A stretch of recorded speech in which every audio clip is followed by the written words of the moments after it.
Page 68, Chapter 9, Chase Ambrose.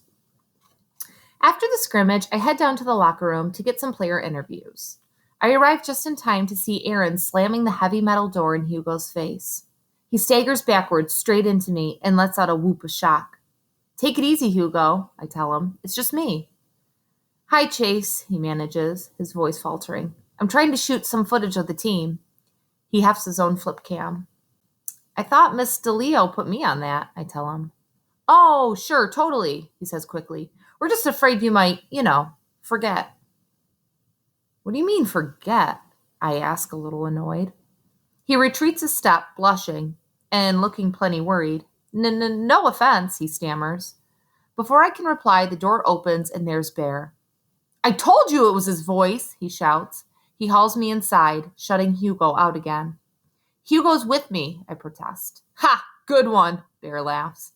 "Seriously, we're covering the Hurricanes for the video yearbook." So Hugo gets in with me.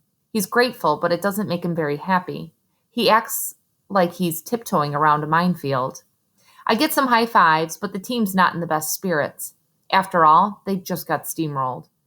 And when it sinks in that I'm there as a reporter and not to give them the good news that I've been cleared to play, they can't hide their disappointment. "Well, I can't see anything wrong with you," Joey complains. "You're not even in that sling anymore." I get it. Joey laid an egg at quarterback today. A good running game would take a lot of pressure off him. "It's the concussion," I try to explain. "The doctor wants me to be really careful." Landon Rubio, the kid with the giant neck I saw on the first day, glances dubiously from Hugo to me. "So you have to miss a few games, but what gives with him?" Hugo's attempts to point his camera and is beaten back by a hail of dirty sweat socks. I bristle. The video yearbook is doing a segment on every sports team, including golf and badminton. So when you're not in it, don't come crying to us. "Yearbook," Joey echoes. "Bad enough you're off the team. Now you're on yearbook staff?" "Video yearbook," Hugo amends. A snapping towel nearly takes his ear off. "Guys, chill out." Aaron steps between the other players and Hugo and me. It isn't our fault. It isn't our boy's fault. His doctor's a wuss. Cut him some slack. "That doesn't explain why he's running around with the video losers," Landon challenges. "He's not running around with anybody," Aaron explains reasonably. "He's covering the Hurricanes, man, making sure we look good in that yearbook thing. That's how he's helping the team while he's on the sidelines." "Yeah, Rubio," snorts Bear. "If I had a face like yours, I'd appreciate anyone who could make me look good, so shut up." I jump in as peacemaker. "Believe me, guys, I'll be back as soon as I get the word from my doctor." This makes the team happy, I can tell. Hugo shoots me a strange look, but how can I expect him to understand? He doesn't strike me as the kind of guy who plays sports, except maybe in video games. Joey chucks a ball my way. I watch, almost as a spectator, as my hands reach out and snatch it from the air. Reaction time? A-okay. It feels good, like I'm back to an old self-amnesia couldn't quite rob me of. We do a few interviews. The guys are chatty with me, hamming it up for the camera like I'm running a selfie service. Hugo gets mostly one-word answers.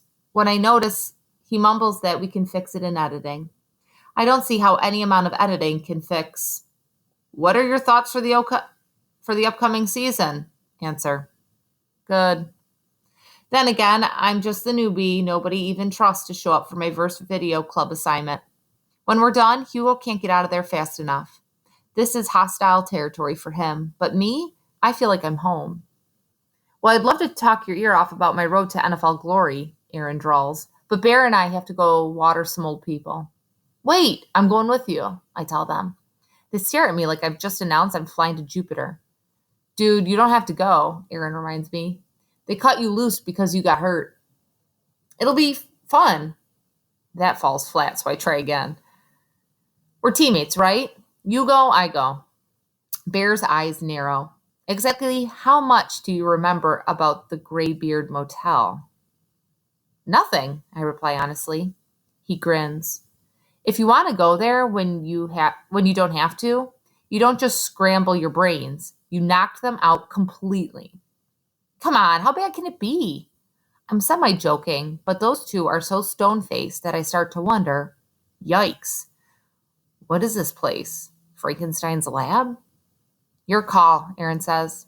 It'll be good to have you back with us, even if you're nuts. The Portland Street Assisted Living Residence is about a 10-minute walk from school. I know I was on community service here before, but the place is brand new to me. It's a boring 3-story building with a wide circular drive and a broad landscape front dotted with benches and outdoor picnic tables. There are several elderly people outside enjoying the warm weather. A couple of them wave and call out greetings to us. I wave back. Aaron and Bear ignore them. As the main door slides open in front of us, Bear mumbles, "Hold your breath." It's an odd combination of two smells that don't mix. Fresh flowers and hospital-like antiseptic. Not great, but you get used to it in a hurry. We report to Nurse Duncan, who's the head nurse on duty. She's surprised to see me. I got better, I tell her, so I figured I should finish off my community service. The court told you that? She asks dubiously. I shake my head.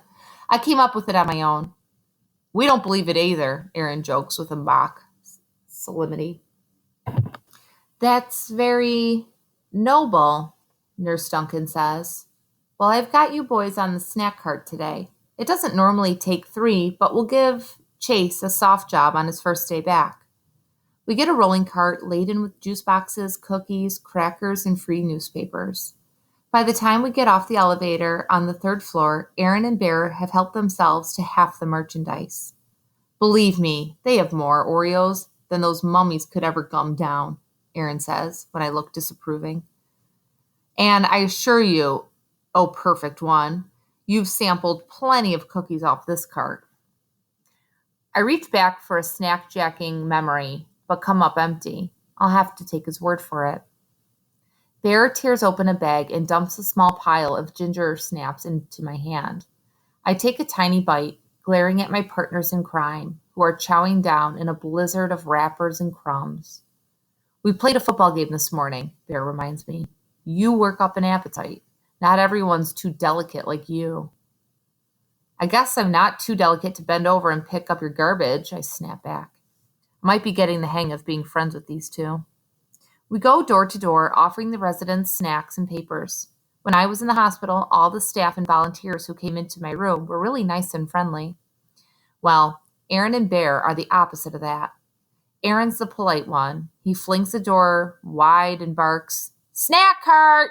This is followed by a, "What do you want?" from Bear. They call all the men Dumbledore and all the women Dumbledora and respond to any questions with a combination of shrugs and grunts. When I can't stand it anymore, I ask what I can do for everybody and usually end up adjusting bed heights, searching for lost TV remotes, and occasionally calling nurses. "You're slowing us down, man," Aaron complains. "At this rate, we'll never blow this Geritol stand." "Quiet," I hiss. "They'll hear you." "You're joking, right?" Bear sneers.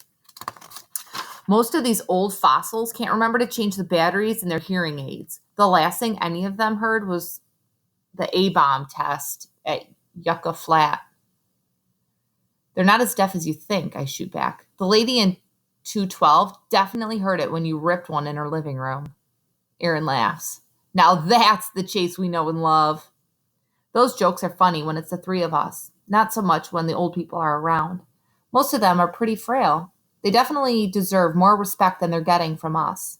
Maybe Aaron and Bear ran out of patience because they've got no choice about community service, and I'm here on purpose. Maybe I was out of patience too before my amnesia made me forget it.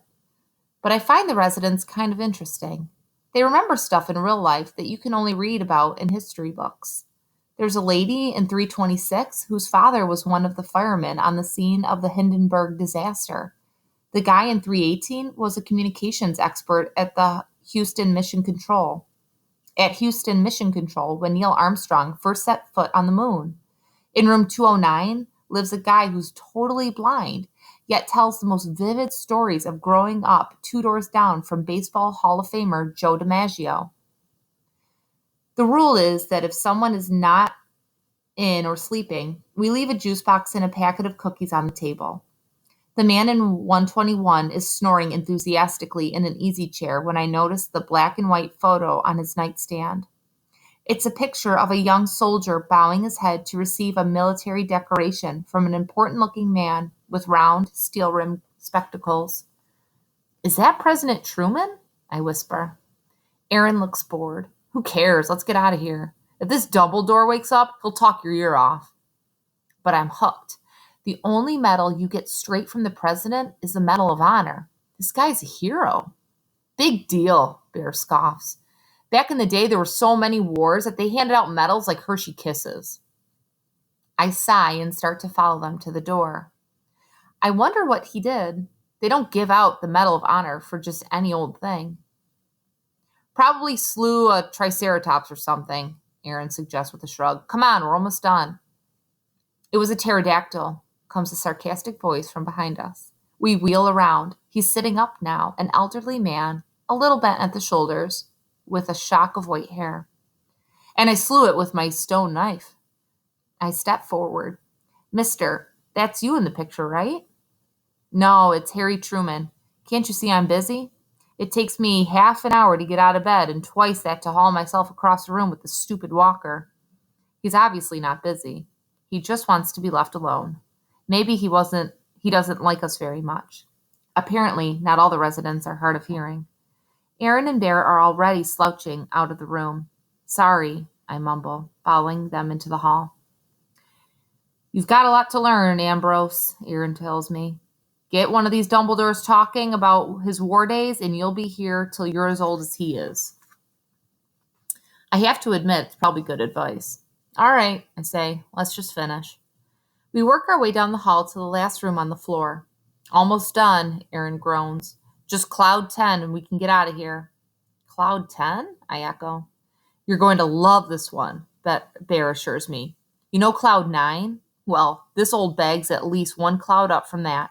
Half the time she's convinced this is some fancy hotel, and we're room service." I see their point, but I feel kind of bad for Miss Swanson, who bustles around the living room in a frilly pink dressing gown dotted with sequin flowers. She's obviously losing touch with reality, and there's nothing hilarious about that. At first, she thinks we've come for a visit, and she asks us to move the furniture into what she calls a conversation grouping. Aaron and Bear ignore her, but what harm will it do, really? So I shuffle a few chairs, no big deal. My friends are mugging at me behind her back the whole time, trying to make me laugh. They might be the smart ones. By the time I'm finished, sweaty and breathing hard, Mrs. Swanson is looking at me like she's too polite to ask who I am and why I'm rearranging her apartment. Aaron and Bear are snickering out loud now. We drop off her cookies and juice and head for the door, but she comes bustling after us, waving her pocketbook. She digs around, comes up with a $20 bill, and offers it to me. "Don't leave without your tip," she says. I take a step back. "Oh no, I couldn't accept." Before I can manage another word, Bear's meaty hand snatches the money away. "Enjoy your stay," he tells Mrs. Swanson with a big phony smile, and he's out the door like a shot, Aaron hot on his heels. I catch up to them in the hall. "You can't take that money. That's like stealing." "No, it's not," Bear replies. "She gave it to me. Actually, she gave it to you, but you were too dumb to take it." "Yeah, but—" I fumble for the right words. "You know as well as I do that lady's not all there." "That's discrimination," he says righteously. "I'm not biased against ditzy old bats who haven't a clue what the deal is. They can give me their money just like everybody else. You don't know her. She would have gotten really upset if we hadn't taken it. She wants to believe what she believes." "We're not here for kicks, I insist. We got sent here by a judge. If we get caught accepting money from the residents, we could get a lot more than community service." Bear rounds on me in genuine amazement. "You don't even have to be here, man. You made us bring you." I'm stubborn. "Give the money back." Aaron tries to be reasonable. "The museum pieces in this dump, they'd forget their own saggy butts if they weren't attached. By the time the door closed behind us, I guarantee Cloud 10 forgot we were ever there. If we go to her and try to straighten this out, it'll be like showing her how crazy she is. You want to be responsible for that? I know he's snowing me, but he's also kind of right.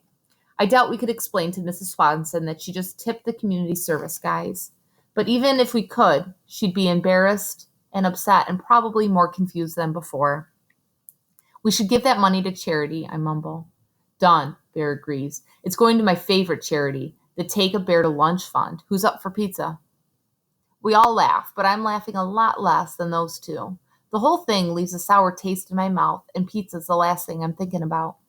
We stop in to see Nurse Duncan so Aaron and Bear can get their time sheets signed. I'm not technically on community service anymore, so there's no timesheet for me. Then we're heading for the pizza place like nothing ever happened. I keep looking at Bear, expecting to see the 20 glowing orange and burning through his pocket of his jeans.